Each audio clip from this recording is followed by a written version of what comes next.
ton Fils, en qui tu as fait de nous les fils de Dieu. Nous te rendons grâce, notre Père, pour cet amour immense que nous cherchons à contempler et que nous apprenons à connaître chaque jour, pendant que nous contemplons ton visage révélé en Jésus-Christ, ton Fils.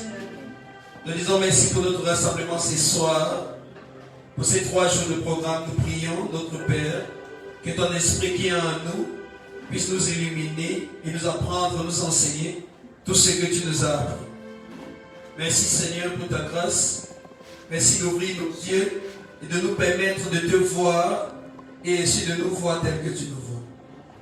C'est en tant que Fils de Dieu, nous avons prié. Amen. Amen. Aide-moi avant de t'asseoir, salue quelqu'un à côté de toi, dirige au nom, Christ en toi, parce que Christ est en toi.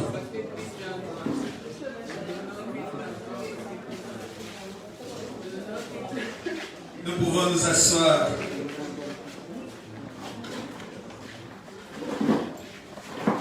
Gloire au Père.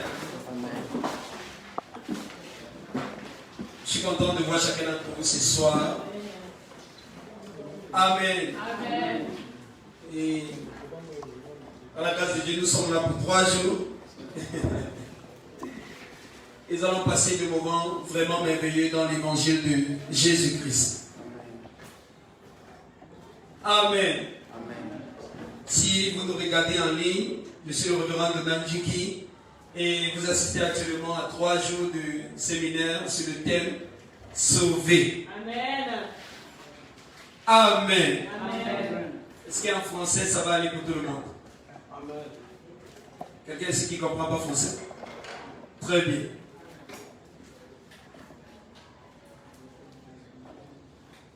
J'honore Christ en vous. Parce que Christ est en vous. Ok.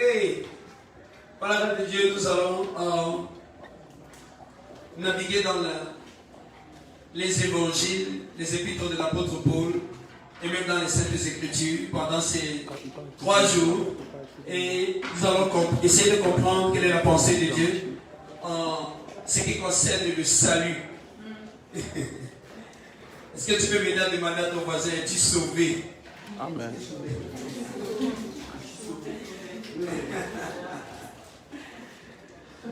Ok. C'est bon? Vous avez vos Bibles avec vous? Amen. Vous avez vos cahiers de notes? Ce serait bien de prendre quelques notes. Amen. On va aller directement. Le mot sauver, c'est l'un des mots les plus employés dans le milieu chrétien aujourd'hui. Et il fait souvent référence à l'état dans lequel est celui qui croit en Christ. Donc, la plupart du temps, ceux qui vont à l'église, la plupart du temps, ceux qui sont des chrétiens, se considèrent comme des personnes qui sont sauvées. La plupart du temps, ceux qui croient en Jésus-Christ considèrent qu'eux, ils sont sauvés. Parce que d'une façon ou d'une autre, quelqu'un se dit, s'il croit en Jésus-Christ, il est sauvé. Certains pensent que, comme ils vont dans une église, entre guillemets, réveillée, cela veut dire qu'ils font partie de ceux qui sont sauvés. Et pour certains d'entre eux, qui font partie de certaines de ces églises, dites réveillées, ceux qui vont dans d'autres églises, alors dites non réveillés, entre guillemets, mortes, ne sont pas sauvés du tout.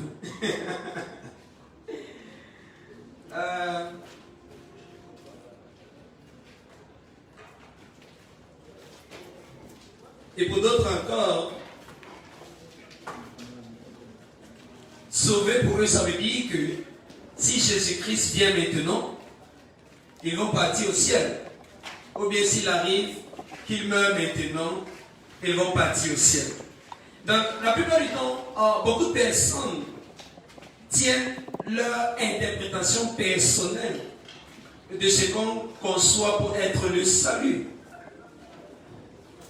Et c'est une question tellement importante que on dirait que ça a divisé le monde entre ceux qui sont sauvés et ceux qui ne sont pas sauvés. Pour ceux qui savent que sauver pour eux veut dire que si Jésus-Christ vient, ils vont partir au ciel. Ils se disent et ils croient qu'il n'y a que deux catégories de personnes dans le monde.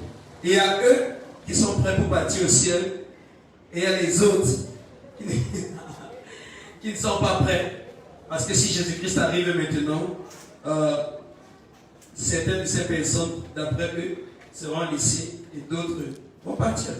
D'où la fameuse question, où passeras-tu ton éternité?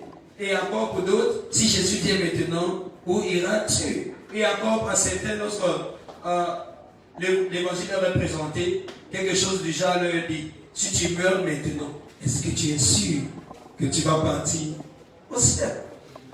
Donc on dirait que le salut,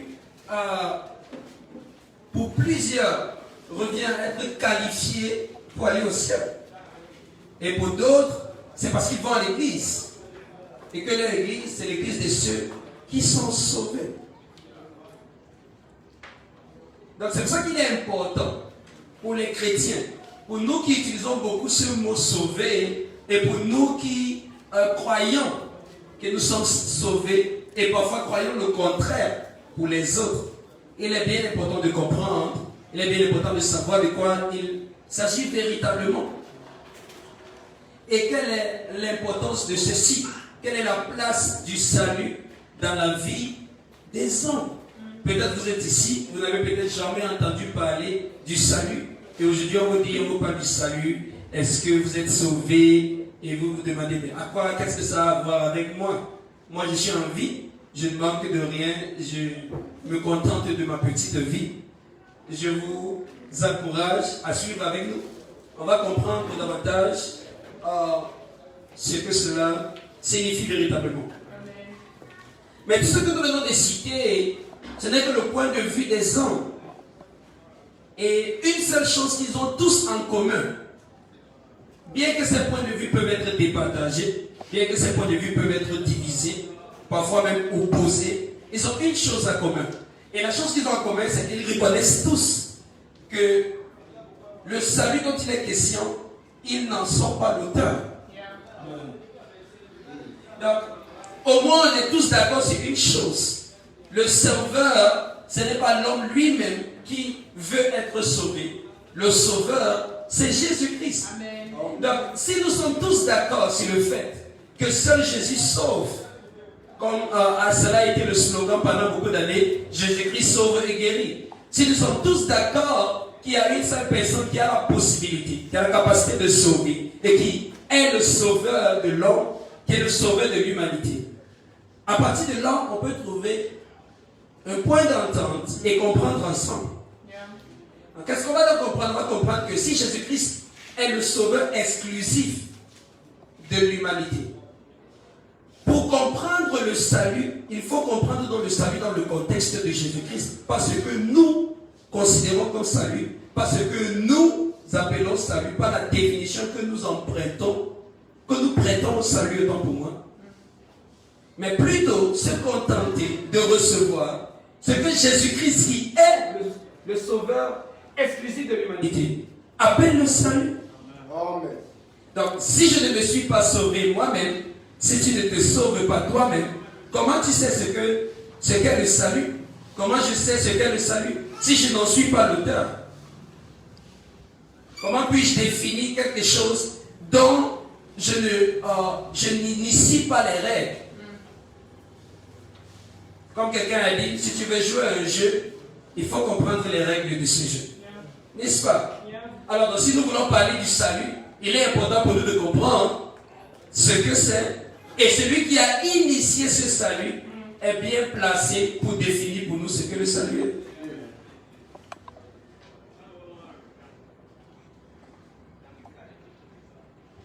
En science, le prix d'imposer nos idées sur la réalité est appelé la perte de la découverte. Amen. Ça vient de Baxter Kruger. Il dit ceci, que même dans le domaine de la science, même dans le domaine de la technologie, et même dans le domaine de la recherche, si nous imposons nos idées, si nous imposons nos idéologies, si nous imposons nos pensées à la réalité, nous allons rater quelque chose. C'est que ce que nous sommes censés découvrir dans la réalité que nous sommes en train d'étudier, nous allons la perdre. Et lorsqu'il fait cette phrase, il revient en disant que dans la foi chrétienne, ça s'appelle la perte de la connaissance de Christ. Amen. Donc le fait d'imposer nos propres idées sur ce qu'est le salut, sans toutefois essayer de comprendre, sans toutefois laisser que le salut lui-même se révèle à nous, ou que le Sauveur nous révèle ce que c'est son salut, nous manquons de découvrir ce qu'est le salut. Et en manquant de découvrir ce qu'est le salut, nous perdons toutes les récompenses immenses qu'elle nous apporte. Donc, si nous devons être humbles, si nous devons être sages, lorsque nous abordons la question du salut, lorsque nous abordons les Saintes Écritures, nous ne devons pas imposer sur les Saintes Écritures ce qu'elles doivent nous dire ou ce qu'elles signifient. Mais nous devons laisser les Saintes Écritures s'ouvrir et nous expliquer ce dont il est question. Donc en science, ça s'appelle la perte de la découverte que d'imposer son idée sur la réalité. Et dans la foi chrétienne, ça s'appelle la perte de la connaissance de Christ. Donc nous prions que pendant ces 3 jours où nous sommes ici, le Seigneur puisse nous révéler ce qu'est le salut et que nous puissions comprendre tel qu'il a révélé. Amen. Amen. Amen. Donc nous parlons de Jésus-Christ, le sauveur exclusif de l'humanité. Une chose est sûre, Jésus-Christ dont on parle est déjà venu. Il a déjà fait ce qu'il était censé faire. Il est ascensionné et il est assis à la droite du Père. Donc on ne parle pas de Jésus qui va venir faire quelque chose pour toi. On parle de Jésus qui est déjà venu, qui a déjà marché sur cette terre et qui a déjà accompli ce qu'il a dit qu'il devait accomplir.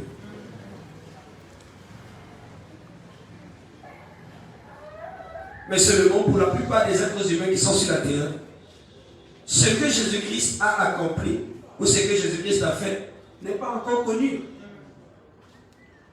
On sait tous que Jésus-Christ était sur la terre, mais tout le monde ne sait pas ce qu'il est venu faire. Jésus était sur la terre, il est venu faire quoi?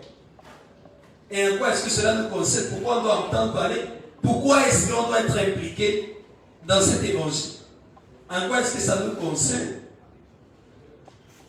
Mais je me poser une question. Qu'en est-il si Jésus-Christ avait déjà fait ce que nous aujourd'hui attendons qu'il fasse?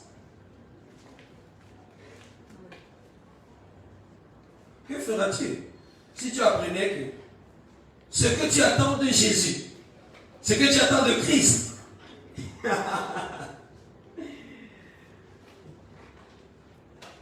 qu'en est-il si le problème, c'est pas que Jésus-Christ doit faire quelque chose, mais c'est simplement que tu ne connais pas ce qu'il a fait. Et la fameuse citation, ou le fameux verset que beaucoup de chrétiens citent tous les jours, et ne se rendent pas compte à quel point ça s'applique à eux-mêmes. Mon peuple périt faute de connaissance. Qu'est-ce qu'ils ne connaissent? Est-ce qu'ils ne connaissent pas les mathématiques? Est-ce qu'ils ne connaissent pas la philosophie? Qu'est-ce qu'ils ne connaissent pas? On va lire un texte. Luc chapitre 19. Luc chapitre 19, le verset 10.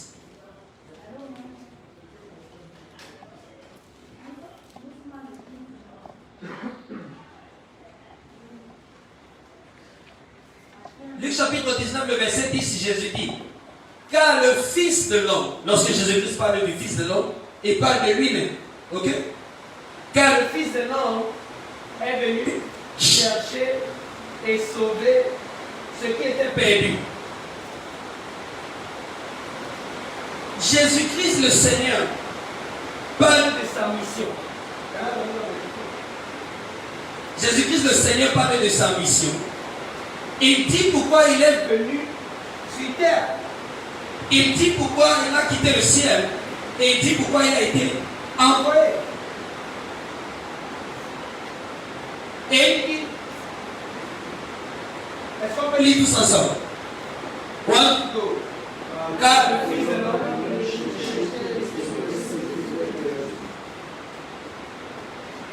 Luc chapitre 9, le verset 56.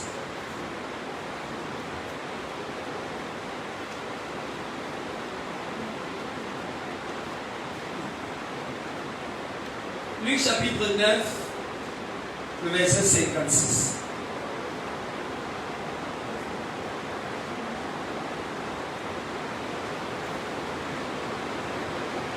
On peut lire?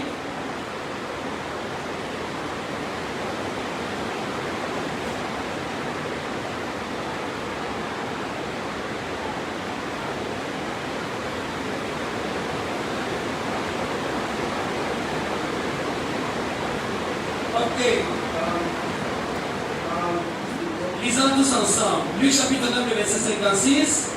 Car le Fils de l'homme est venu, non pour perdre les âmes des hommes, mais pour les sauver, et ils allaient dans un autre bout. Ok. Dans Luc chapitre 9, voici ce qui se passe. Jésus-Christ doit aller à Jérusalem. Et pour arriver à Jérusalem, il doit passer par le village des Samaritains. Les Samaritains refusent carrément. Ils disent, non, on ne veut pas que quand tu passes dans notre village, il faut aller chercher ta route ailleurs. Et les disciples de Jésus sont étonnés. Ils se disent, mais attends, les gens s'ils se prennent pour qui? Est-ce qu'ils connaissent même que tu es Dieu? Est-ce qu'ils connaissent que tu es tellement puissant? Est-ce qu'ils connaissent que c'est toi le Fils de Dieu? Laisse-nous, on va invoquer le feu de Dieu. Le feu de Dieu va descendre. Le feu de Dieu va les brûler, va les consumer. Comme ça va leur donner une bonne leçon. Si on était dans notre contexte, les disciples allaient dire, Seigneur, laisse-nous. On va faire descendre le feu du Saint-Esprit. Holy Ghost!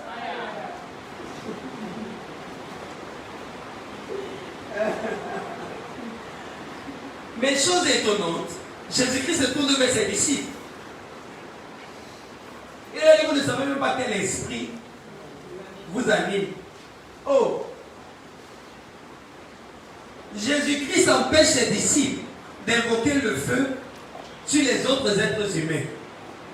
Et c'est ça que les gens veulent faire aujourd'hui.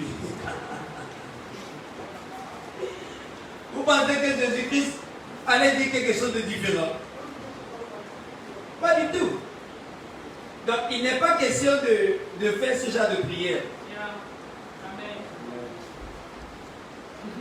C'est pas chrétien. Amen. Que d'invoquer le feu pour brûler un être humain. Mais Jésus-Christ dit quelque chose d'intéressant. Il dit que le Fils de l'homme n'est pas venu pour perdre les âmes, mais pour les sauver. Jésus-Christ fait allusion à sa mission sur terre. Et il dit que la raison pour laquelle il est venu, c'est pour sauver. Jésus-Christ a rarement fait ou n'a jamais fait allusion de sa mission comme celle pour laquelle il est venu guérir les malades, ressusciter les morts, multiplier le pain. Jésus-Christ a certainement fait beaucoup de miracles pendant qu'il était sur la terre, mais de tout ce que Jésus-Christ a pu manifester comme miracle, il n'a jamais fait référence à cela comme la raison de sa mission. Il n'a jamais fait référence à ces miracles, à la manifestation de la puissance de Dieu qui a ressuscité les morts, qui a guéri les malades, qui a multiplié le pain, qui a fait marcher sur l'eau, et tout ce que vous savez de la vie de Jésus. De tout ça, Jésus n'appelle pas ça la raison de sa mission. Mais on a les gens aujourd'hui, tout ce qu'ils veulent voir, c'est les miracles. Et les gens qui courent à l'église pour les miracles. Avec tous les miracles que Jésus a fait, il dit qu'il n'est pas venu pour ça. Amen. Il est venu pour que l'homme soit sauvé. Amen.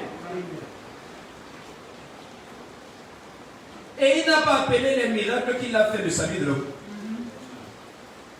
Donc tu peux même avoir reçu un miracle. Tu peux avoir été guéri. Mais Jésus ne fait pas référence à ça comme étant la raison de sa mission. Donc l'église de Jésus-Christ ne peut pas être bâtie sur les miracles. L'église de Jésus-Christ ne peut pas se construire sur une manifestation des dons de l'esprit. Pas du tout. Parce que ce n'est pas pour ça qu'il est venu.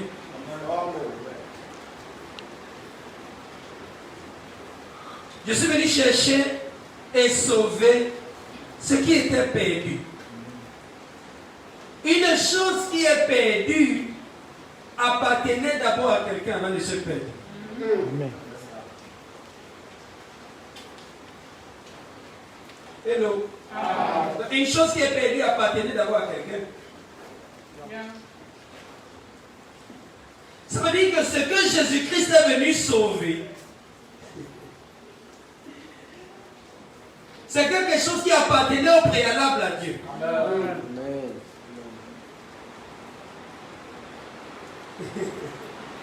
Jean chapitre 3, on va lire quelques versets, comme ça on va mieux expliquer. Verset 16. C'est un verset que la plupart des gens connaissent. Car Dieu a tant aimé le monde qu'il a donné son Fils unique, afin que quiconque croit en lui ne périsse point, mais qu'il ait la vie éternelle. Jean chapitre 1, le verset 29. Et Jean dit, voici l'agneau de Dieu qui ôte le péché du monde. Amen. On y est. Amen. Le lendemain, Jésus venait à lui, il dit, voici l'agneau de Dieu qui ôte le péché du monde. Amen. Donc, je disais à l'entendre que pour comprendre le salut, il faut interroger Jésus. Je suis sûr que quelqu'un t'a dit que pour que tu sois sauvé, il faut que tu confesses tes péchés et que tu fasses la prière magique. Et après avoir fait cette prière magique, tu es maintenant sauvé. Ce n'est pas de ça qu'il est question. Écoutons Jésus. Ok? Donc on a lu deux versets qui ont dit, là où Jésus dit, je suis venu pour sauver et pas pour perdre les hommes. Et Jean chapitre 3 dit que Dieu a donné son Fils afin que quiconque croit en lui ne périsse point, mais qu'il ait la vie éternelle. Et Jean chapitre 1, Jean-Baptiste présente Jésus-Christ comme l'agneau de Dieu qui ôte le péché du monde. Voici l'agneau de Dieu qui est venu ôter le péché du monde. Jean chapitre 17. Jean chapitre 17, on va lire à partir du verset 1.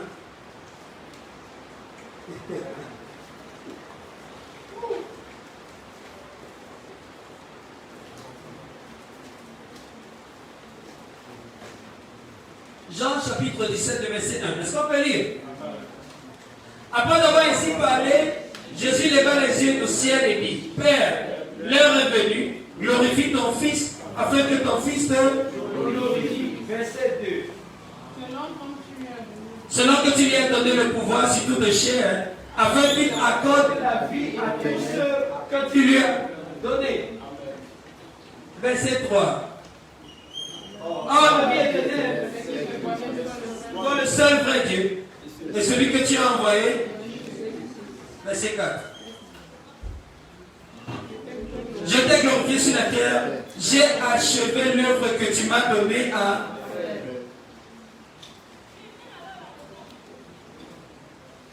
Ils ont encore le verset 4. Je t'ai glorifié sur la terre, j'ai achevé l'œuvre que tu m'as donnée à. Jésus-Christ dit, je suis venu ôter le péché du monde. Jésus-Christ dit, je suis venu afin que quiconque croit ne périsse point, mais qu'il ait la vie éternelle. Jésus-Christ dit, je suis venu non pour perdre, mais pour sauver ce qui était perdu. Et après Jésus-Christ dit, Père, l'œuvre que tu m'as donné de faire, j'ai fini. L'œuvre que tu m'as assignée, la mission pour laquelle tu m'as envoyé, ce que je suis venu faire sur terre, j'ai fini. et je me pose la question. Jésus-Christ dit qu'il est venu ôter le péché du monde. Et après il dit, ce que je suis venu faire, j'ai fait. Jésus-Christ dit, je suis venu. Est-ce qu'on peut prendre Jésus-Christ au sérieux? Vous pensez que Jésus est sérieux? Non, parce que le problème qu'on a souvent, je vais vous dire, le problème qu'on a souvent, c'est que quand on lit la Bible, on choisit ce qui est vrai dedans, on choisit ce qui n'est pas vrai. On choisit ce que Jésus a dit qui nous arrange, et on choisit ce qu'il a dit qui ne concorde pas avec notre façon de voir, et puis on met de côté. Donc, dans le contexte où nous sommes, Jésus dit, je suis venu pour sauver. Et après, il dit, ce que je suis venu faire là, j'ai fait.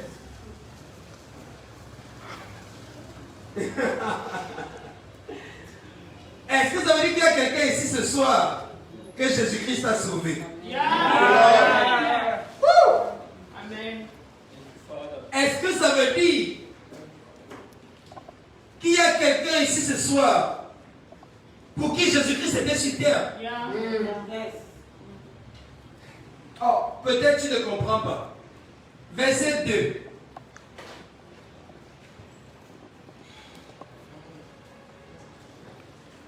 Selon que tu lui as donné le pouvoir sur toute chair. Jésus-Christ dit que Dieu lui a donné le pouvoir, Dieu lui a donné le droit, Dieu lui a donné l'autorité sur toute chair, sur tout être humain. Es-tu être humain? Es-tu être humain? Jésus-Christ dit que Dieu lui a donné sur toi toute autorité et tout pouvoir. Ok? Et après il dit, Dieu lui a donné tout pouvoir sur toute chair. Pourquoi? Pour qu'il accorde la vie éternelle à tous ceux que tu lui as donné. Tout ce que tu lui as donné, tu auras l'impression qu'il y a certains que Dieu a donné à Jésus et il y a d'autres que Dieu n'a pas donné à Jésus. Mais quand tu lis l'introduction du verset, ce que Dieu a donné à Jésus, c'est toute chair. Donc si Dieu lui a donné le pouvoir sur toute chair, donc Jésus-Christ a le pouvoir sur toute chair. Il a l'autorité, il a le droit, il a l'accès à tout être humain. Amen. Et il dit que Dieu lui a donné l'autorité sur toute chair. Dieu lui a donné le pouvoir sur toute chair pour qu'il accorde la vie éternelle à tous ceux à qui Dieu lui a donné. Donc si tu es un être humain et si tu fais partie de ceux que Dieu a donné à Jésus-Christ, Jésus-Christ t'a accordé, Jésus-Christ t'a donné la vie éternelle. Amen. Amen. Thank you, Lord. Sauf si tu te regardes autre chose qu'un être humain, et c'est ça le problème. C'est que la plupart des êtres humains ne croient pas ce qu'ils sont eux-mêmes.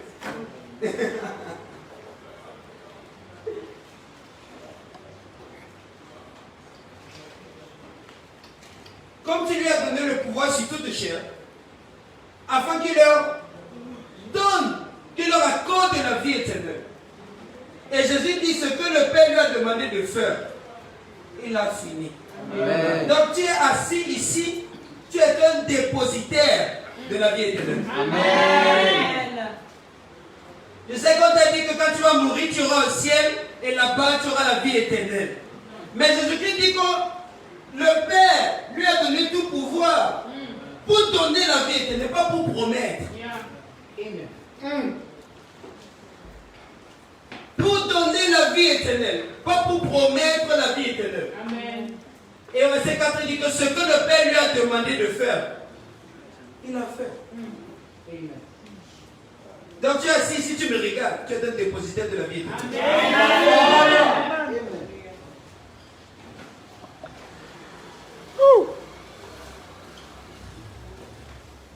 Jésus-Christ a donné la vie. Amen. 1 Timothée chapitre 2.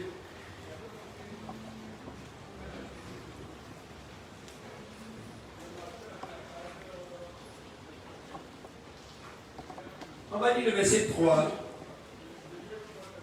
On va lire beaucoup de versets.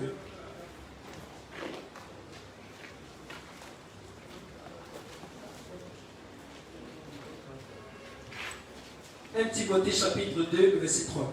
Car ceci est bon et agréable à Dieu notre Sauveur. Car cela est bon et agréable devant Dieu notre Sauveur, verset 4.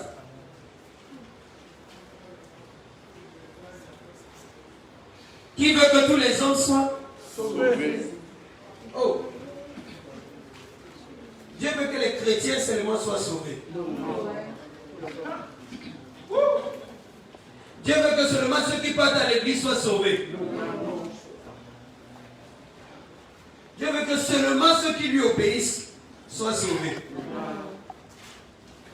Qui veut que tous les hommes soient sauvés et parviennent à la connaissance de l'homme? Est-ce qu'il y a quelque chose que Dieu ne peut pas faire?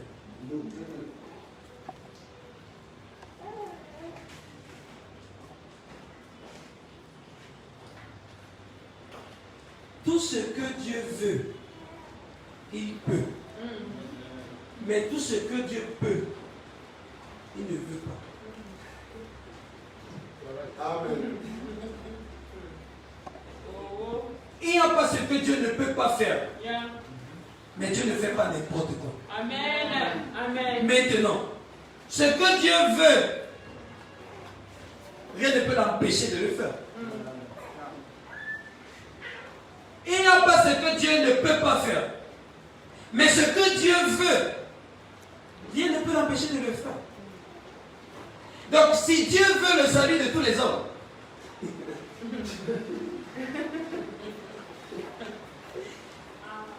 si Dieu veut le salut de tous les hommes, qu'est-ce qui peut l'empêcher de les sauver tous? Qu'est-ce qui peut empêcher Dieu de sauver toute l'humanité? Mais le problème, c'est que pour nous, on refuse même de croire que Dieu peut sauver tout le monde.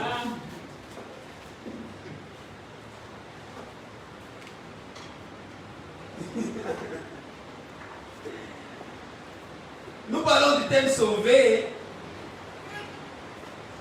Et pour la plupart des chrétiens, sauver veut dire sauver du péché, de la mort et de l'enfer. Et pour d'autres encore, sauver pour eux, ça veut dire qu'ils ont arrêté de faire un certain nombre de choses. Et comme ils ont arrêté de faire ce qu'ils ont l'habitude de faire, maintenant ils sont sauvés. Moi par exemple, quelqu'un il dit, avant j'étais soulard, maintenant je ne bois plus, je suis sauvé. Quelqu'un dit, avant j'étais un fornicateur, maintenant je ne fornique plus, je suis sauvé. Quelqu'un va dire, avant j'étais un voleur, maintenant je ne vole plus, je suis sauvé.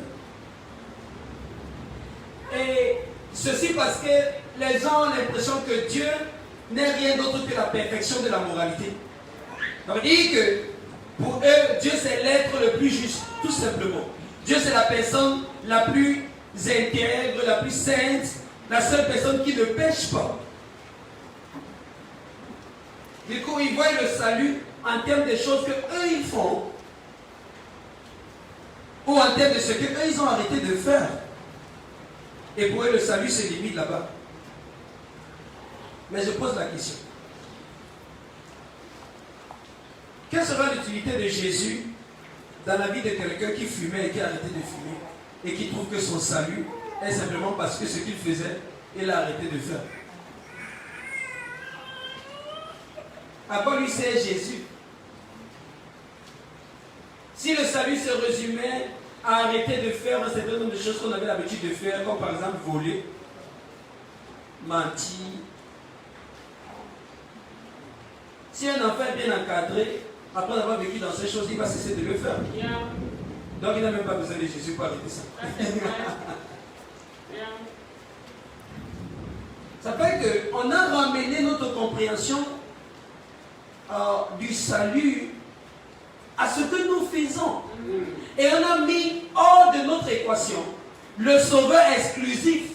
On dirait que les hommes maintenant ont la possibilité de se sauver. Parce que quand on prêche l'évangile à quelqu'un, on veut lui faire comprendre que s'il arrête de faire ça et ça, et qu'il vienne maintenant à l'église, il est sauvé. En d'autres termes, tu es en train de lui dire de se sauver lui-même. Et pas de compter sur le sauveur. Parce qu'il suffira que comme il commence à venir à l'église, et qu'il arrête de faire une ou deux choses, il est confirmé sauvé. Dans ce cas, qui a sauvé qui? C'est lui qui s'est sauvé lui-même. Ou c'est Jésus-Christ? Mais ce qu'on n'a pas compris, c'est que l'homme était d'être intelligent. Ce n'est pas un mécanisme, ce n'est pas un jouet. Que pour arrêter, il faut simplement lui mettre les chiens. C'est pour ça que le salut ne se résume pas tout simplement à avoir arrêté de faire une chose ou l'autre. Amen. Notre mauvaise compréhension du péché,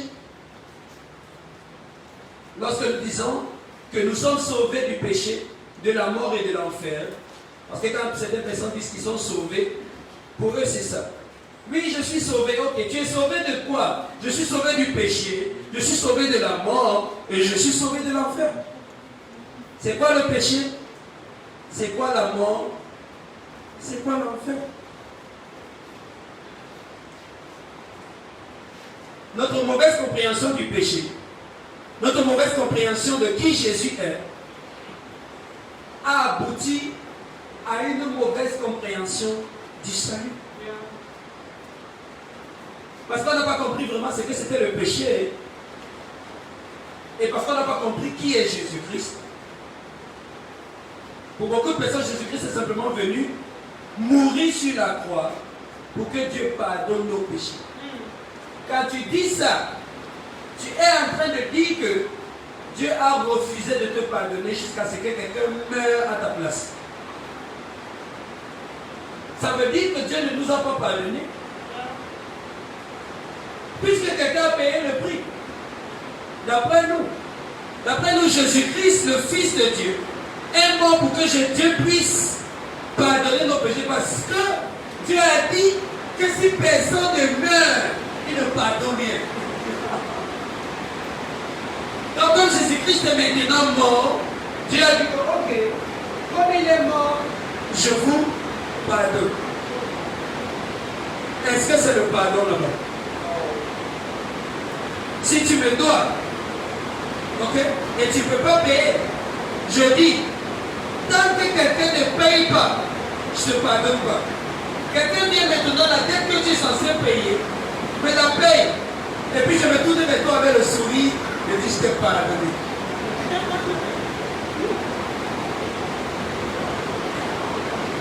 Est-ce que c'est ça le pardon?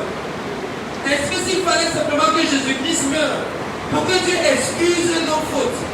C'est-à-dire on a demandé à Dieu, Dieu vraiment excuse-nous, Dieu a dit, quelqu'un doit mourir. Je ne pardonne rien, quelqu'un doit mourir. Tant que personne ne meurt, on ne pardonne pas. Et puis Jésus-Christ vient, il dit autrement Dieu, comme tu voulais les tuer là, ne les tue pas s'il te plaît. Tue-moi à leur place. Et puis Dieu va tuer son fils. Et puis maintenant il se tourne vers nous. Il dit, mes chers enfants, vous savez que je vous aime. Je vais vous dire que vous êtes maintenant pardonnés.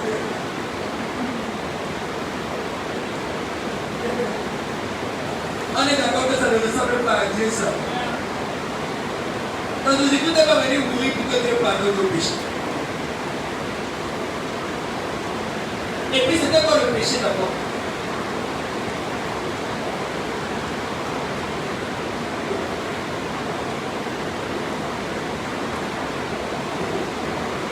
Nous parlons que le salut c'est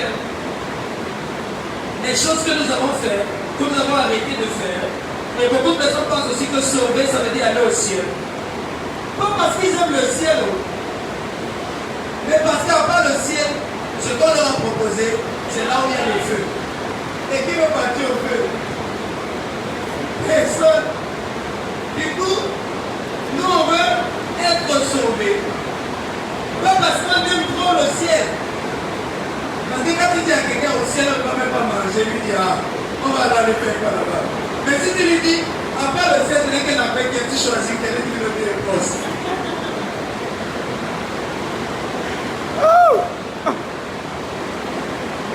Tout le monde va aller au ciel, mais personne ne veut.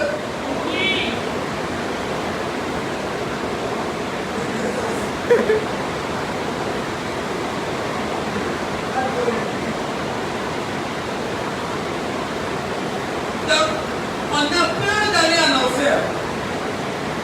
Et comme on a peur d'aller en enfer, on se dit que tout ce qui nous reste, c'est aller au ciel. Et pour nous, être sauvés, Dieu nous dit que nous irons au ciel. Mais pendant que nous avons envie d'aller au ciel, nous vivons dans la peur de l'enfer. Comment peut-on estimer, comment peut-on croire qu'on est sauvé et au même moment on est en train de vivre dans la peur? Quand la première conséquence du péché, c'était la peur. Lorsque le premier homme, Adam, a péché, la chose qui a suivi immédiatement, c'était la peur. Lorsqu'il a péché, c'est tout dans le jardin d'Éden, il n'entendait pas de Dieu dans le jardin, il court, il se cache. Quand Dieu l'appelle, Adam, tu es où? Adam répond, j'ai entendu ta voix, j'ai eu peur. Adam avait l'habitude de communier avec Dieu. Adam avait l'habitude de s'asseoir, parler avec Dieu dans le jardin d'Éden. C'est quelqu'un qui avait l'habitude de la communion avec Dieu. Mais lorsque le péché est entré, la peur a suivi. Adam qui n'avait jamais eu peur de Dieu, Adam qui n'a jamais connu la peur, a commencé à avoir peur. Et nous maintenant aujourd'hui, nous vivons dans la peur d'aller en enfer et nous estimons quand même que nous sommes sauvés du péché. Comment?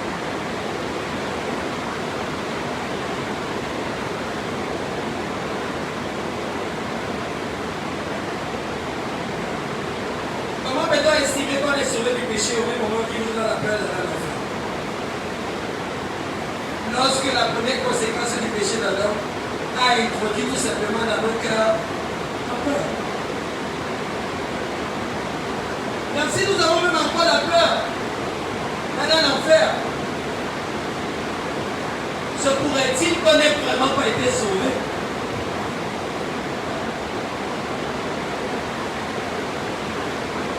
Ou bien que nous n'avons pas compris le salut dont il est question et que nous n'avons pas laissé ce salut se dévoiler à nous.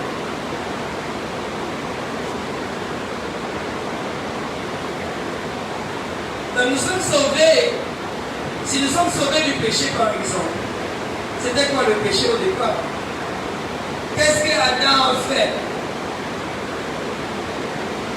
qui a introduit le péché dans le monde et qui a fait chuter toute l'humanité?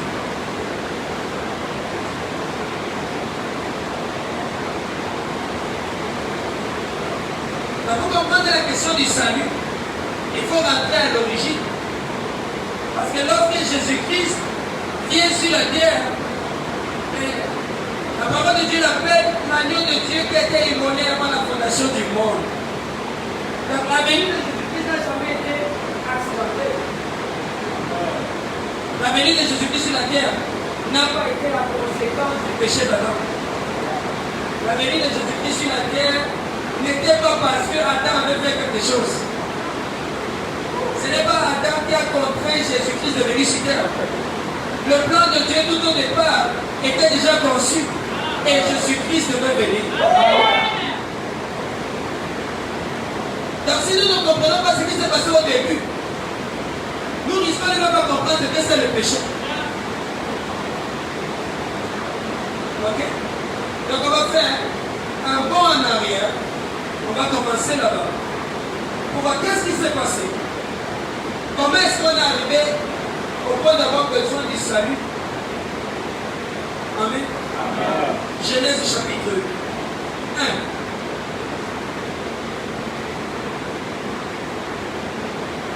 Et après on va lire le verset 26. Après on va lire le verset 1. On va lire le verset 26. Et on va lire Jean chapitre 1 le verset 1.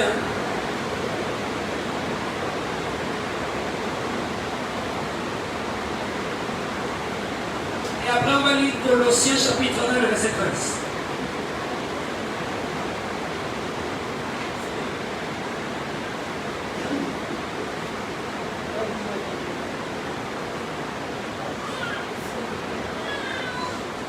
Genèse chapitre 1 le verset 1. Au commencement Dieu créa le ciel. Au commencement Dieu créa.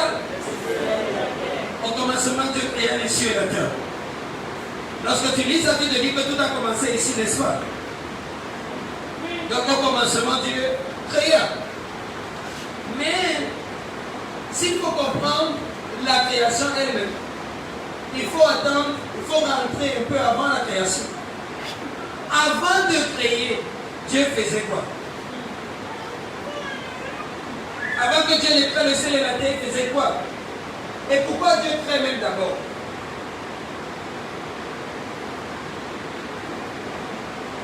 Jean chapitre 1. Retenez, au commencement, Dieu créa le ciel et la terre. Les cieux et la terre. Jean chapitre 1, le verset 1. Au commencement était la parole. La parole était avec et la parole était Dieu. Donc il y a un premier commencement où Dieu créait, où Dieu a créé les cieux et la terre. Mais il y a un autre commencement avant le premier.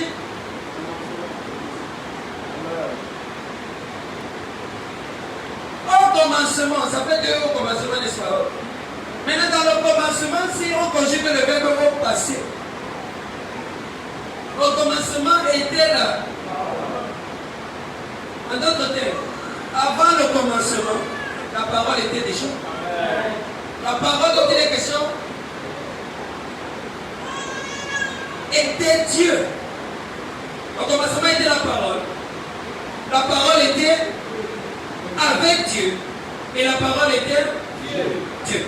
Donc, Jean nous dit, avant le commencement de Genèse chapitre 1, il y avait déjà des choses qui se passaient. Au commencement, il y avait déjà la parole. La parole était déjà. Le logos, la parole de Dieu, était déjà. Donc la Bible, ce n'est pas la parole de Dieu. Parce que la parole était déjà au commencement. La Bible était au commencement. La Bible était au commencement.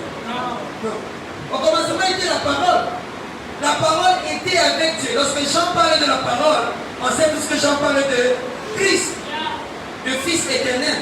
Parce qu'au verset 14, il m'a dit, et la parole devint chair. Donc il parle de Christ. Au commencement était la parole. Au commencement était le logos éternel. Au commencement était Christ. Au commencement était le Fils éternel. Au commencement était la parole. La parole était avec Dieu. Le mot avec vient du grec pros.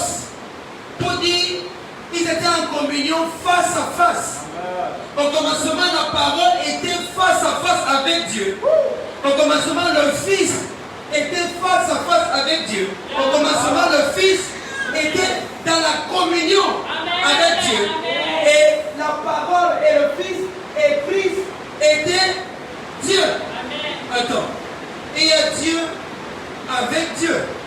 Et puis il y a Dieu qui est Dieu. Ça veut dire que Genèse chapitre 1, au commencement, Dieu créa le ciel et la terre. Le mot hébreu pour Dieu, c'est le mot Elohim. Et le mot Elohim, c'est une unicité composée. Ça veut dire que ce n'est pas une seule personne, mais c'est plusieurs personnes, mais qui font un. Ça veut dire qu'au commencement, on a un seul Dieu, mais on a plusieurs personnes. Il y a le Père au départ, il y a le Fils, il y a le Saint-Esprit. Ils étaient donc en communion d'amour. Parce que Dieu est amour. Et pour que Dieu soit amour, il faut que Dieu ne soit pas un monade. Parce que comment est-ce qu'on sait si Dieu est amour s'il est que seul? Tu ne peux pas parler, tu ne peux pas dire qu'une personne seule soit amour. Parce que pour qu'il y ait l'amour, il faut qu'il y ait un amant. Et il faut un bien-aimé. Il faut quelqu'un qui aime et quelqu'un qui est aimé. Donc au commencement, Dieu le Père aime Dieu le Fils dans la communion du Saint-Esprit. Et il y a cette communion avant notre création. Et il y a cette communion que les pères de l'Église ont appelée la péricorèse. Avant cette communion. Et dans l'amour que le Père a pour le Fils, le Père se donne entièrement au Fils dans le Saint-Esprit. Et le Fils qui reçoit l'amour du Père, réciproque l'amour qu'il a reçu du Père, en se donnant entièrement au Père dans la communion du Saint-Esprit. Amen. Donc au commencement, on a l'amour. Parce que Dieu est amour. Dieu est amour. Et donc comme Dieu est amour, pourquoi Dieu a créé? N'est-ce pas? Pourquoi Dieu a créé? Comme Dieu est amour, et que l'amour te pousse à toujours partager, l'amour te pousse à donner. Et qu'est-ce que Dieu possède avant la création du monde? Qu'est-ce que Dieu a donné avant la création du monde? Dieu n'a encore rien créé. Qu'est-ce qu'il a? Il a lui-même. Donc qu'est-ce que le Père donne au Fils? Lui-même. Qu'est-ce que le Fils réciproque au Père? Lui-même. Donc dans la communion de la Trinité, la divinité est partagée.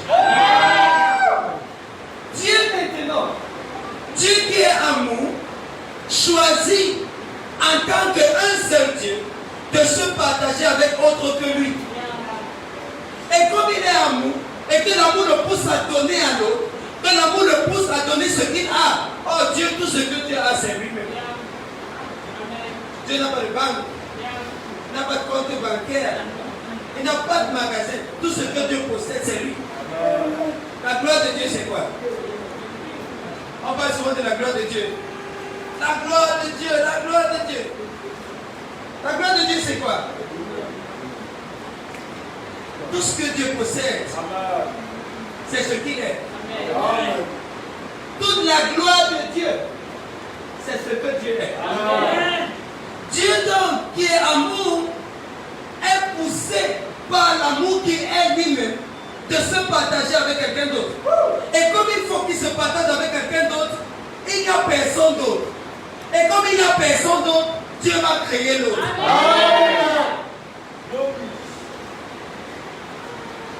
Dieu veut se partager avec autre que lui-même. Mais à part lui, il n'y a personne. Il choisit donc de créer celui avec qui il va partager ce qu'il est. Donc avant la création du monde, Dieu est amour. Et l'amour que Dieu est pousse Dieu à créer. Amen. Pourquoi tu existes? Pourquoi Dieu t'a créé? Parce que Dieu t'aime. En fait, tu as été créé pour être aimé. Amen. Donc si tu as été créé, tu es aimé. Tu es aimé de Dieu. C'est pour ça que tu existes. Le simple fait que tu sois, le simple fait que tu existes, le simple fait que tu sois en train de respirer et que tu es en train de me regarder maintenant, c'est assez de preuves tangibles que tu es aimé de Dieu.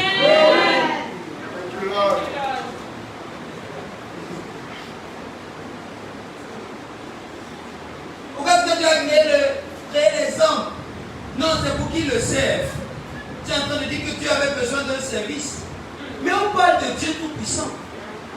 On ne parle pas de quelqu'un qui a besoin de quelque chose. On ne parle pas de quelqu'un qui manque quelque chose. On ne parle pas de celui qui avait besoin d'un service pour être ce qu'il est. On parle de Dieu qui est tout suffisant. On parle de Dieu qui est tout puissant. On parle de Dieu qui peut tout et qui a tout, qui connaît tout et qui est partout. Donc il avait besoin de quoi? Et quand il dit que non, il y avait le diable au ciel, et puis quand il s'est rebellé contre Dieu, il est parti avec un tiers des anges. Et quand ils sont partis, le cœur de Dieu s'est dit, il y avait un vide dans le cœur de Dieu. Et pour combler le vide dans le cœur de Dieu, Dieu a créé l'homme. Chapitre combien? Verset qui? Il n'y a même pas ça. Il n'y a pas ça dans la Bible. Amen.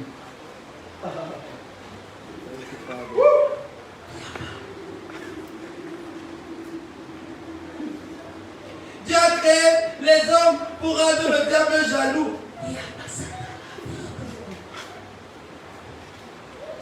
Amen. Comment peut-on croire qu'un être qui a été créé, supposé par Dieu, a pu créer le vide dans le cœur de Dieu, au point où Dieu décide de créer les hommes?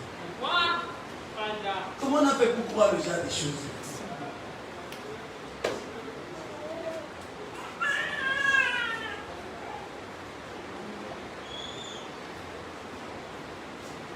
Quelqu'un dit que Dieu nous a créés pour qu'on puisse vivre sur la terre et partir au ciel.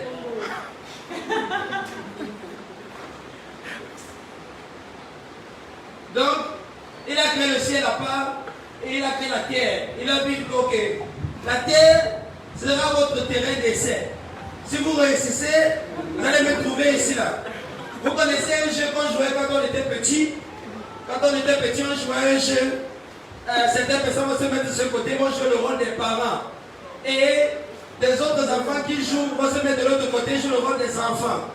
Et les parents vont rester de ce côté, vont dire, mes enfants! Les enfants vont répondre, oui papa! Venez! Les enfants vont répondre, et un exemple. Débrouillez-vous! Et les parents disent quoi? Débrouillez-vous! Et ce jeu-là, je suis sûr que c'est né de la mentalité que les gens ont de Dieu. Et ça reflète tellement ce que nous croyons de Dieu. Nous pensons que Dieu nous a mis sur terre pour nous piéger. Pour dire que si vous réussissez à échapper le diable, vous allez venir me trouver au ciel. Si vous ne réussissez pas, quel père fait ça?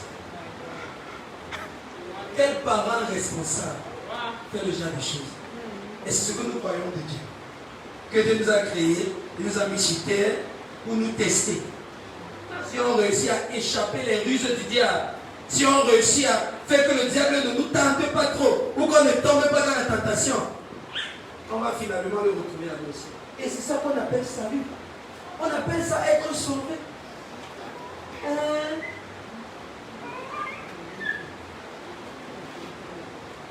Toi-même, tu peux faire ça pour tes enfants. Pourquoi c'est Dieu qui va faire ça? Pourquoi les gens, on aime quand on nous manque sur Dieu comme ça?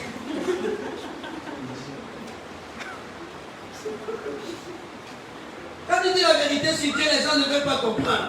Mais quand on manque, ils aiment ça. Si je viens, je dis, tu es béni de toutes les bénédictions. Certaines personnes, ça ne veut rien dire. Mais si je prophétise maintenant ton voyage l'année prochaine. Si c'est ça l'évangile, là où tu veux voyager pour partir, ceux-là là-bas, on va aller prêcher quoi? Ils vont avoir le visa pour venir sur Cameroun.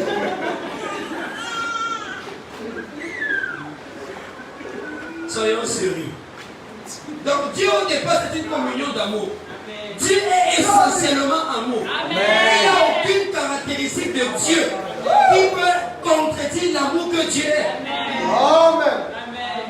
Dieu est amour. Et c'est par amour que Dieu décide de nous créer. Parce que l'amour le pousse à se partager lui-même. Donc Dieu nous a créés pour se partager avec nous. Et par amour, Dieu engage dans son projet. Je veux... Revenez dans Genèse chapitre 1. Dieu engage son projet. Je veux me partager avec autre que moi-même. Et pour que je puisse me partager avec autre que moi-même, il faut que je crée. Dieu commence par créer le ciel et la terre. Verset 26. Il commence par créer le ciel et la terre. Et vous préparez Colossiens chapitre 1, le verset 13. Il crée le ciel et la terre, il crée le ciel, les luminaires, il crée les arbres, il crée les poissons, il crée l'eau, le jour et la nuit, il crée tout ça. Et quand il a fini de créer toutes ces choses par la puissance de sa parole, pourquoi il créait toutes ces choses? Parce qu'il voulait créer une personne.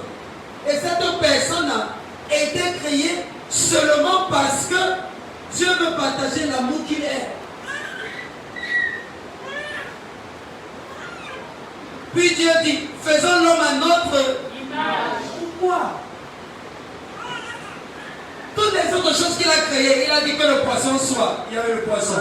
que la lune soit, il y a eu la lune. Que la lumière, que tout ce qu'il a seulement dit. Mais quand il veut créer, l'homme il s'arrête. Et quand Dieu s'arrête, il organise une assemblée générale. Faisant, c'est plus d'une personne. Et je vous assure, il n'y avait rien d'autre avant ce que Dieu a créé. Dieu se lève. Mais il dit faisant. Donc Dieu, ce n'est pas un monarque. Dieu, ce n'est pas une seule personne. Dieu, c'est trois personnes en une. En une seule nature. Dans le Père, le Fils et Saint-Esprit. Donc Dieu organise un conseil. Est-ce que tu te rends compte que pour te créer, ça a demandé une concertation divine. Dieu s'arrête, Dieu me pose. Puis que vous mettez, donc voici ce pourquoi on est en train de travailler. Faisons l'homme à notre image, selon notre ressemblance. Verset 27. Et Dieu créa l'homme à son image. La ressemblance est passée où? Créons l'homme à notre image, selon notre. C'est pas la même chose. Puis Dieu dit, faisons l'homme à notre image, selon notre ressemblance. Dieu créa l'homme à son image. Et il créa l'image de Dieu. Il créa l'homme et la femme. Dans Colossiens chapitre 1, le verset 13, l'apôtre Paul nous dit, c'est 14.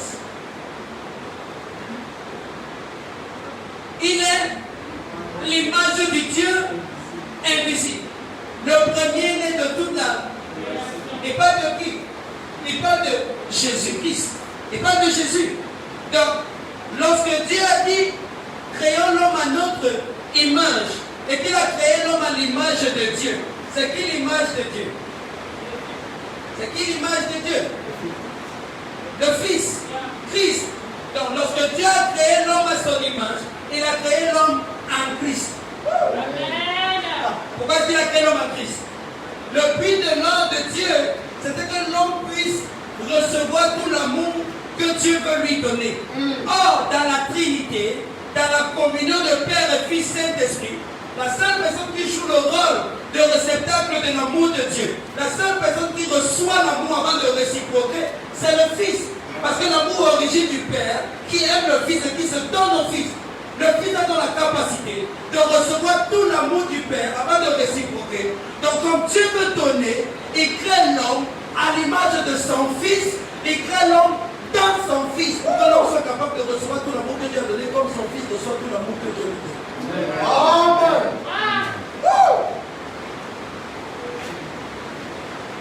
Donc en te créant, il y a en toi les gènes du Fils de Dieu. Amen.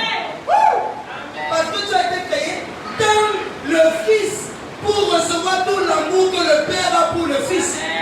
Amen. C'est pour ça que tous les hommes ressentent en eux le besoin d'être aimés. Tous ont le besoin d'être aimés parce qu'ils ont été créés par Dieu pour être aimés de Dieu.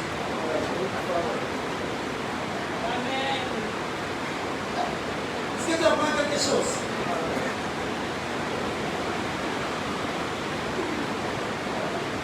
L'homme a été créé par Dieu pour être aimé de Dieu.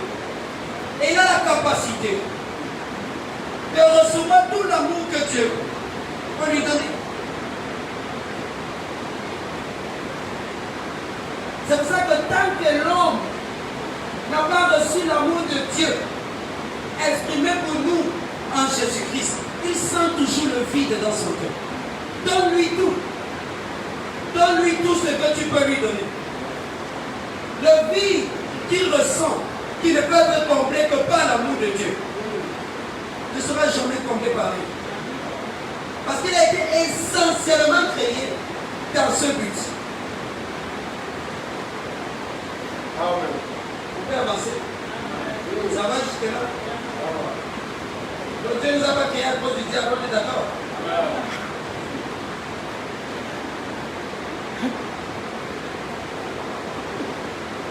Dans le projet de Dieu, Éternel agrandit la famille.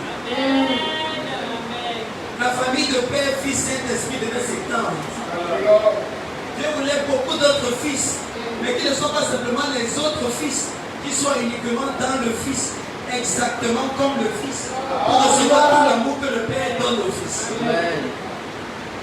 C'est pour ça que nous sommes devenus tous les fils de Dieu en Jésus-Christ, le Fils de Dieu. Amen. Mais qu'est-ce qui s'est passé? Genèse chapitre 3.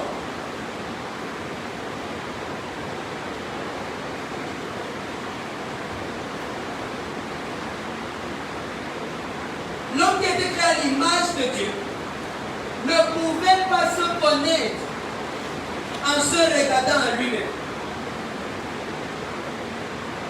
Hello? L'homme qui était créé à l'image de Dieu voudrait dire que la référence que Dieu a utilisée pour le créer, c'est autre que l'homme. Je suis en train de dire ceci. L'homme qui a été créé à l'image de Dieu n'avait pas pour référence l'homme. Donc, un homme ne peut pas proprement se définir en prenant référence sur lui. Un homme ne peut pas proprement se connaître en se regardant à lui. Un homme ne peut pas dire ce qu'il est en se regardant. Parce que celui qui l'a créé a pris des références ailleurs que l'homme lui-même. Amen. Donc, pour te connaître toi-même, si tout ce que tu fais, c'est regarder le miroir, tu fais erreur.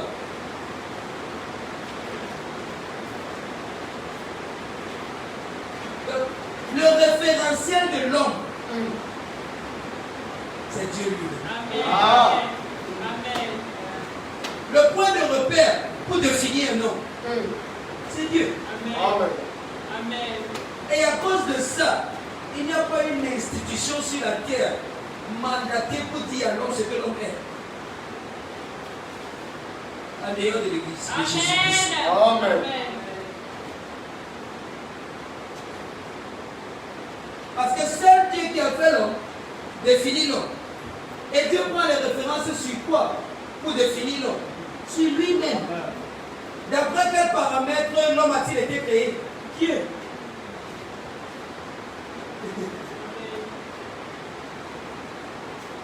Donc, quand Dieu veut créer l'homme, il ne dit pas que l'homme soit. Il parle à lui-même. Mais l'homme que Dieu a créé, qui n'a pas compris comment Dieu l'a créé, a péché. Comment est-ce que Adam a péché? On va lire rapidement. Mais quant au fruit de l'arbre qui est au milieu du jardin, Dieu a dit, vous n'en mangerez point et vous n'y toucherez point, de peur que vous ne mouriez. Alors rapidement. Alors le serpent dit à la femme, vous ne mourrez point. Vous connaissez l'histoire? Dieu a dit à l'homme, vous te mets dans le jardin, l'arbre de la connaissance du bien et du mal, il ne faut pas manger. Alors le serpent, la Bible utilise des termes clairs. Moïse a utilisé un terme clair, le serpent. Il n'a pas dit le diable. Parce que nous, on aime dire ce que la Bible n'a pas dit. On aime dire ce que les Saintes Écritures n'ont pas dit. Donc Moïse place bien ses mots. Et si vous croyez que Moïse est bête, Moïse c'est quelqu'un qui a étudié en Égypte. Donc il était très bien éduqué. Parce qu'il a reçu l'éducation la meilleure qui pouvait exister en Égypte en tant que fils de Pharaon. Donc quand Moïse place ses mots en révisant le livre de la Genèse, il est très intelligent, il sait de quoi il s'agit. Ok? Donc le serpent dit à la femme, vous ne mourrez point, verset 5. Mais Dieu sait. Voici là où le problème a commencé. Mais Dieu sait, le jour où vous en mangerez, vos yeux s'ouvriront et vous serez comme des connaissant le bien et le mal. Regardez ce que le serpent fait pour tromper la femme. On vient, on essaie. Voilà ça. Le serpent propose à la femme de manger le fruit de l'arbre de la connaissance du bien et du mal. Et la femme dit, non. Dieu a dit, nous ne devons pas en manger. Le serpent dit, oh non. Dieu sait que le jour où vous en mangerez, vous deviendrez comme des dieux. La version anglaise dit, vous deviendrez comme Dieu. Et il ajoute une connotation particulière. Vous deviendrez comme des dieux, connaissant le bien et le mal. Dieu a dit, l'arbre de la connaissance du bien et du mal ne touche pas. L'homme qui est créé à l'image de Dieu prend référence sur Dieu pour vivre. L'homme qui a été créé à l'image de Dieu se réfère toujours à Dieu pour vivre. Et donc, pour faire l'homme changer d'avis, le serpent donne alors à la femme une image de Dieu qui est contraire à ce que Dieu est. Ou bien une autre image de Dieu, mais qui n'est pas Dieu. Parce que lorsqu'il propose le fruit, la femme refuse. Mais lorsqu'il propose à la femme une autre image de Dieu, parce que la femme sait qu'elle a été créée à l'image de Dieu, parce que la femme sait quel est exactement ce que Dieu est, alors ce qu'elle pense de Dieu, ce qu'elle croit de Dieu, elle croit que c'est ce qu'elle est. Lorsque le serpent lui propose une autre image de Dieu, elle embrasse rapidement l'image de Dieu qui lui est présentée. Et parce que cette image était erronée et qu'elle a cru cela de Dieu, et par conséquent d'elle-même, elle a péché.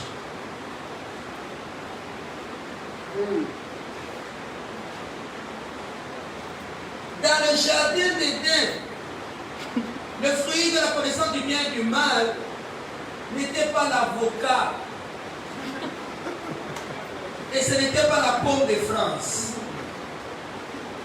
Je sais que c'est ce que vous voyez dans les dessins animés. Il n'y avait pas d'avocat. Il n'y avait pas d'orange. Mais c'est une image. Comment est-ce que tu consommes le fruit de la connaissance? Comment on mange le fruit de la connaissance? En adhérant à cette connaissance et en vivant par cette connaissance. Amen. Donc, l'homme a toujours vécu avec l'image de Dieu.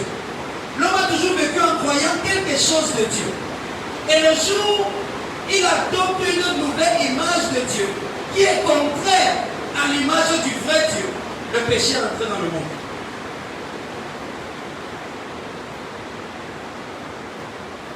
Quand la femme s'est dit, oh, Dieu connaît aussi le bien et le mal, alors c'est que moi aussi je peux connaître le bien et le mal. Parce qu'avant ça, elle refuse. Et c'est ça qu'on appelle le péché d'Adam. Et quelqu'un m'a dit, oh vraiment, si Adam n'avait pas péché, ce que notre monde ne serait pas aussi pollué. Si Adam n'avait pas péché, c'est que tout le mal qui arrive là ne serait pas arrivé. On ne se rend pas compte à quel point aujourd'hui on fait la même chose qu'Adam a fait. Wow. Quelle image de Dieu as-tu? Et quelle image de toi-même as-tu? Parce que Adam qui veut devenir comme Dieu ne croit pas qu'il est exactement comme Dieu. Donc lui qui a été fait à l'image de Dieu, lui qui a été fait avec pour référence Dieu, lui qui a été fait exactement comme Dieu, refuse de croire qu'il n'est pas comme Dieu. Et comme il refuse de croire qu'il est comme Dieu, cherche donc à devenir comme Dieu, sans Dieu.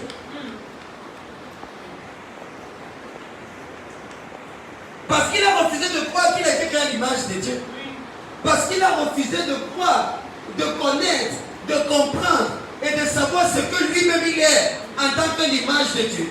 Il a cherché à devenir comme Dieu, mais sans Dieu.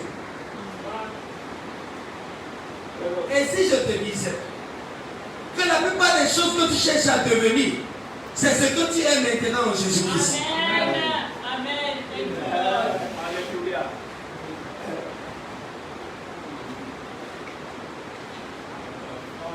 Si les choses que tu cherches à devenir depuis sont ce que Dieu a déjà fait de toi en Jésus-Christ. Si l'amour de Dieu que tu cherches à gagner, à obtenir, est l'amour que Dieu t'a déjà donné. Si la bénédiction que tu cherches à obtenir est ce que Dieu t'a déjà donné en plus. Si la gloire que tu cherches à obtenir dans ce monde, parce que tu te dis que c'est en cela qui a ton accomplissement, c'est en cela qui a tout ce que tu peux compter comme épanouissement dans la vie. Et si c'est ce que Dieu avait déjà fait, et que nous sommes en train de répéter la même erreur qu'Adam, en refusant que nous sommes ce que Dieu a fait de nous, et en cherchant donc à devenir ce que nous pensons que Dieu aurait dû faire de nous.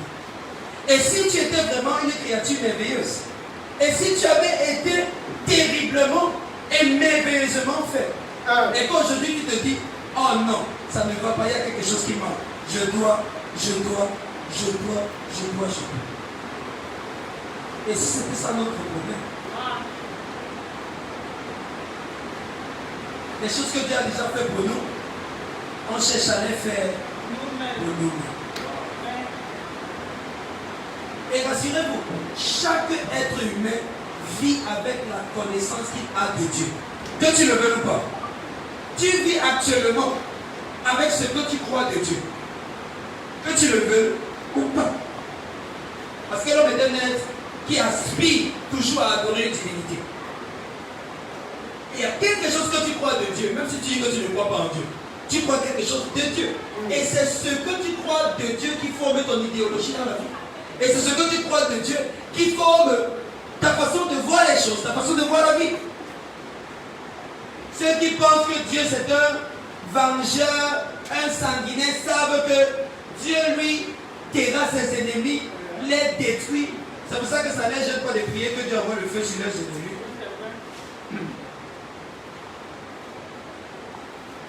Parce qu'ils savent que c'est ce que Dieu est. Et du coup, si eux ils ont l'opportunité de terrasser quelqu'un, entre guillemets, pour la gloire de Dieu, ils vont le faire. Et c'est ce que certains de nos frères font. Ils savent que ce qu'ils font, c'est ce que Dieu veut. Et ils le font de tout leur cœur. Même quand ils tuent quelqu'un, ils croient que c'est pour ça. Parce que c'est ce qu'ils croient de Dieu.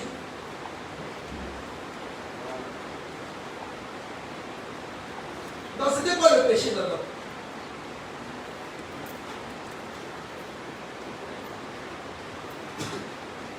Qu'est-ce qui a fait chuter l'homme? C'était quoi le péché au départ? Adam n'avait pas forniqué. Oh, je suis sauvé du péché, de l'enfer et de la mort. De quel péché tu parles? Adam n'avait pas forniqué. Adam n'a menti à personne. Adam n'a volé la chose de personne. Il n'a insulté personne. Mais il a péché. Comment?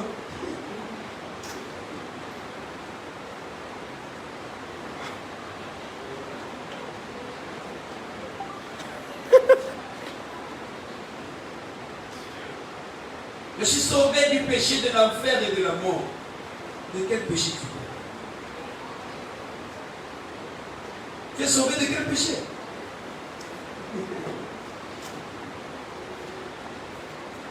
Quel est le péché que Adam a introduit? Et là, on est encore ensemble. On parle du salut, n'est-ce pas? On parle du salut. Quel est le péché que Adam a introduit dans le monde? Il n'a pas volé. Il n'a tué personne.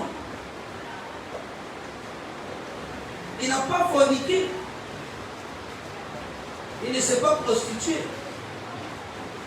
Mais il est dit que Adam a péché. Qu'est-ce qu'Adam a péché?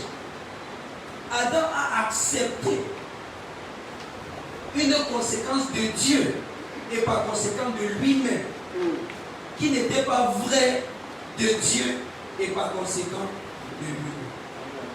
Amen.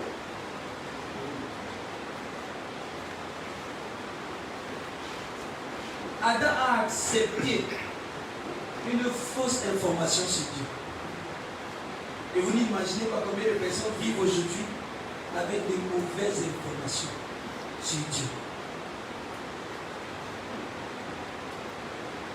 Et parce qu'on ne connaît pas qui Dieu est vraiment, ou qu'on n'a pas la bonne information sur lui, on croit quelque chose qui n'est pas vrai de nous. C'est quoi un être humain? Tu dis que tu es un être humain. C'est quoi un être humain? Est-ce que tu crois ce que Dieu dirait d'un être humain? Aujourd'hui, nous les êtres humains, nous voulons nous définir sans Dieu. Dans notre définition de nous-mêmes, il n'y a pas Dieu. Donc nous croyons tellement que nous sommes sans Dieu. Or, nous avons été créés à son image. Donc, quand nous croyons déjà une telle chose de nous-mêmes, comme des personnes qui existent sans Dieu, quand tu crois même que tu es séparé de Dieu à cause du péché, est-ce que tu ne fais pas la même chose qu'Adam?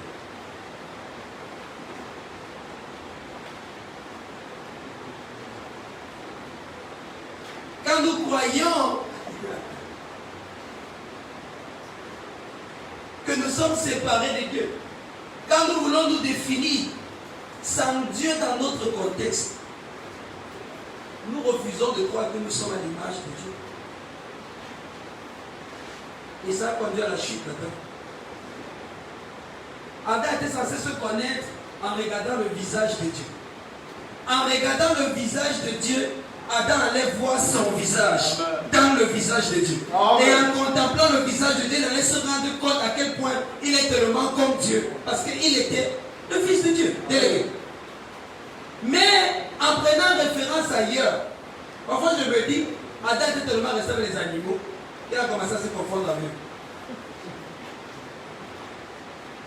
Tu as tellement vécu dans ton monde, dans ton quartier, dans ta ville, dans ton village, dans ton pays. Tu as commencé à croire que tout ce qui est dit de ce pays-là, c'est tout ce que tu es. Et tu n'as jamais rencontré Dieu et laissé Dieu t'expliquer ce que lui, Dieu, a fait de toi. Mais la bonne nouvelle est celle-ci. Rien dans ce monde ne peut définir l'homme. Amen. Sinon que Dieu. Amen. Et c'est pour ça que Dieu nous a reçus. Amen. Que nous apprenons à le connaître. Amen. Et par conséquent, nous connaître nous-mêmes. Amen. Parce que la véritable connaissance de Dieu a une conséquence immédiate. La connaissance de l'homme. Amen.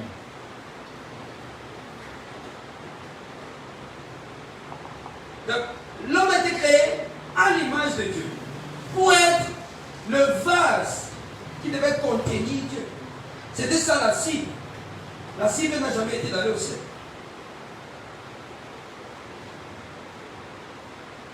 La cible n'a jamais été de fuir l'enfer.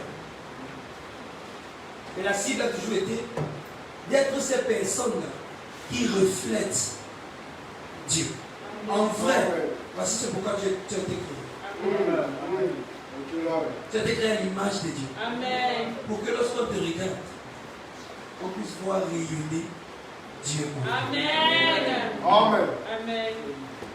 Pour que lorsque quelqu'un te regarde, il voit un autre visage de Dieu. Amen. Il contemple la beauté de Dieu Amen. sur ton visage. Amen. Amen. Mais pour n'avoir pas compris ça, Adam s'est retrouvé dans les problèmes. Et Jésus-Christ nous délivre d'Adam. Amen. Et c'est ce que nous allons voir de lui. Amen. Amen. Amen. Es-tu édifié ce soir? Amen. Est-ce que tu reçois la parole de Dieu? Amen. Est-ce qu'on peut rendre grâce à Dieu ce soir? Thank you, Lord Jesus.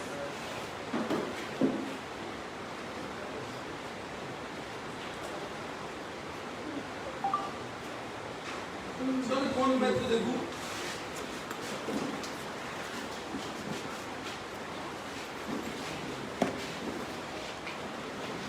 Je crois que ces paroles ont été une bénédiction pour toi et que tu as appris quelque chose ce soir. Amen. Est-ce que tu peux lever les mains pour dire merci au Père?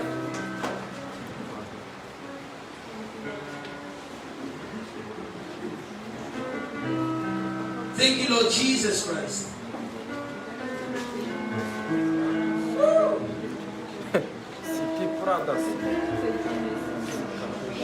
Thank you, Lord Jesus Christ. Tu as été créé merveilleusement créé. Tu as été créé dans la perfection. Tu as été créé dans le Fils. Tu as été créé avec toute la capacité de recevoir tout l'amour du Père. Tu as été créé parce que tu es aimé. En fait, Dieu t'a créé pour t'aimer. Donc si tu existes actuellement, tu es trempé dans une communion d'amour. Tu es trempé dans un océan d'amour. Et c'est l'amour de Dieu. Tu ne peux pas exister en dehors de l'amour de Dieu. Parce que c'est dans cet amour que tu as été créé. C'est par cet amour que tu as été créé. Et c'est pour cet amour que tu as été créé. Et Dieu s'est donné entièrement à nous, Jésus-Christ. Nous te disons merci, notre Père. Merci pour tout l'amour que tu nous as adressé en Jésus-Christ. Merci de nous révéler ces choses, de nous faire comprendre à quel point tu nous as sauvés. Thank you, Lord Jesus.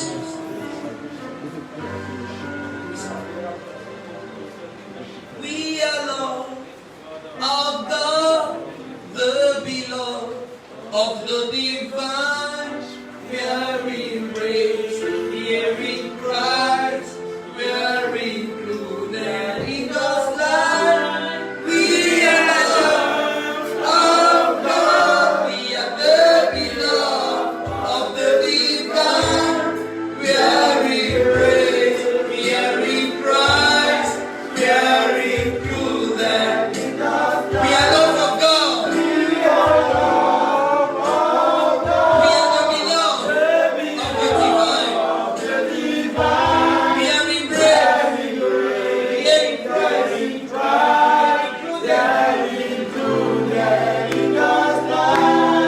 We are love of God. We are the beloved of the divine.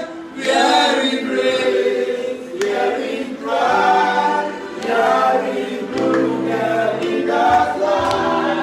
I am love of God. I am the beloved of the divine. I'm embraced. We are in Christ. I'm included in God's life.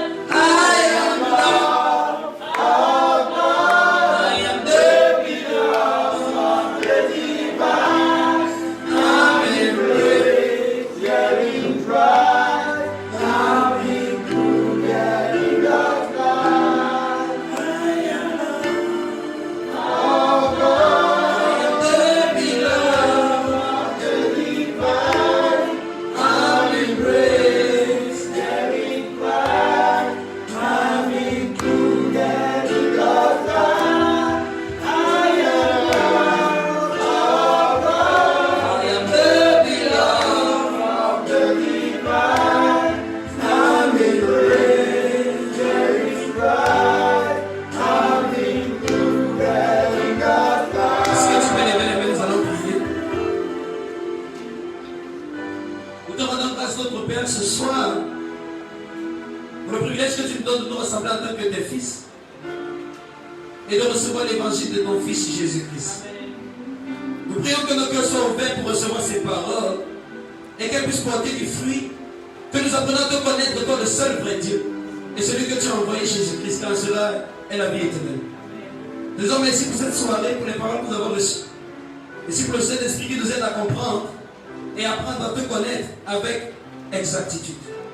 Nous te recommandons de notre soirée et demain nous allons nous retrouver pour rentrer davantage dans les profondeurs de ce que tu nous as révélé dans l'évangile de ton Fils Jésus. Merci Seigneur, en tant que tes fils nous avons prié. Amen. Amen.